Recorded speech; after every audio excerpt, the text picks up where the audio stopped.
Greetings to Professor MADYA Dr. ASRUL Nasid bin MASROM. So today we will be presenting about our research presentation will be centered on variation order in construction law BPD 20302. So for the group members we have KHAIRUL FIRDAUS, TUAN Muhammad LUKMAN, Nick Azul HAKEMY, AMERUL ZULKARNAIN, and Noah J. Adrian. So for the introduction, construction law is a specialized field of law that governs the legal aspects of the construction industry. Construction law covers a broad spectrum of legal matters, including contract law, tort law, property law, and regulatory compliance. It involves the rights and obligations of the parties involved in a construction project. Construction law also deals with various legal documents and concepts specific to the construction industry, such as construction liens, bid contracts, change orders, payment and performance bonds, warranties, and insurance coverage. So we'll be talking a bit about the variation order. A variation order VO, also known as change order or variation directive, is a formal document that modifies the original scope of work in a construction project. A variation order typically outlines the details of the change, including the scope of the variation, the reasons for the change, any adjustments to the contract price or timeline, and the responsibilities and obligations of the parties involved. Variation orders can arise due to several factors, including design changes, unforeseen site conditions, client requests, or regulatory requirement. The variation order process usually involves negotiation and agreement between the parties before the change is implemented. Variation orders are significant in construction projects as they allow for flexibilities and adaptability to changing circumstances during construction. So for the literature review, we will be looking at the case-by-case examples. So first, we have Perbadanan Menteri Besar Kelantan versus Syarikat Perusahaan Maju Bina Sdn Bhd. In the case between Perbadanan Menteri Besar Kelantan versus Syarikat Perusahaan Maju Bina Sdn Bhd, it is a case involving a housing project in Kelantan. The contract was terminated without proper notice, leading to a claim for damages. The Court of Appeals found the termination invalid due to non-compliance with notice provisions. Claim for loss and expenses must be directly linked to recognized grounds under the contract. The proper evidence is required to support claims for work done and its value. The best practices, including complying with termination notice and requirements and maintaining proper documentation for claims. In the case of Rimbonan Jaya versus Wong Brothers, the main issues were the validity of certain variation orders and the late payment interest. The employee applied to set aside the adjudication decision while the contractor applied to enforce it. The court dismissed the employee's application and allowed the contractor's application. The court found no breach of natural justice and confirmed that the adjudicator had acted within their jurisdiction. The court stated that the reasons given by the adjudicator were sufficient and there was no need for detailed explanation. The case emphasized limited grounds for setting aside an adjudication decision under CIPAA and highlighted the importance of following proper procedures in construction contracts.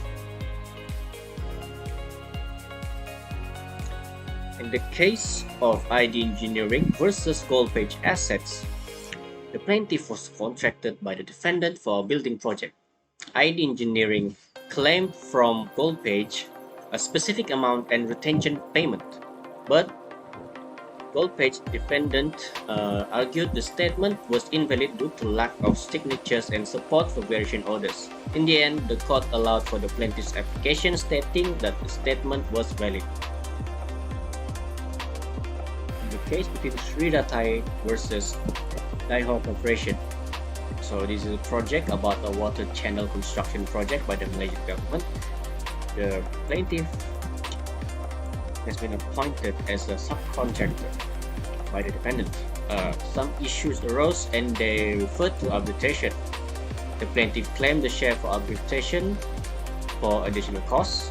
The court dismissed claim and counterclaim. The plaintiff received payment for additional costs through a variation order. The plaintiff fulfilled obligation under the subcontract. The plaintiff's failure to provide notice has barred the claim. The counterclaim was time barred and the payments made in 1997 has not been recoverable. In the case between Berjaya Hills Resort versus Ainostios Construction, the plaintiff offered to do renovation works for the resort. The company has used a different type of wood, but the defendant has objected. So the plaintiff claimed damages for using a different type of wood, but the resort counterclaimed saying that it has a lot of delays. So the session court allowed the plaintiff's claim and dismissed the defendant's counterclaim. The High Court determined whether the wood change was a variation order. The High Court found plaintiff had a right to separate claim for the wood change. They also found and set aside a part of the plaintiff's claim, reducing the awarded amount.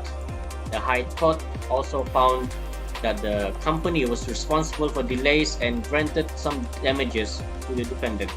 The High Court determined liquidated and ascertained damages (LAD) based on the contract. Clause in standard form of contract PWD CNDB.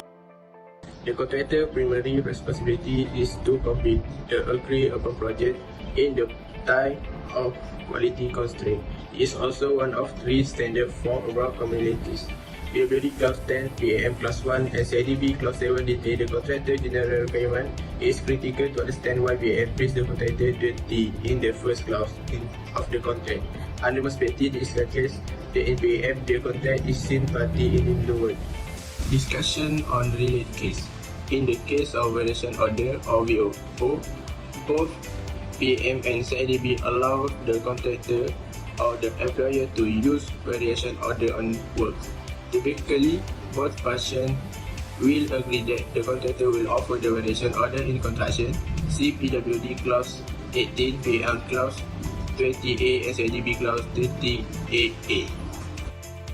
For recommendation, first, regular monitoring and control, continuous improvement, clear and detailed scope definition, accurate cost estimation, documentation and communication, timely submission and review, calibration and negotiation, risk assessment and medication, compliance with contractual requirement.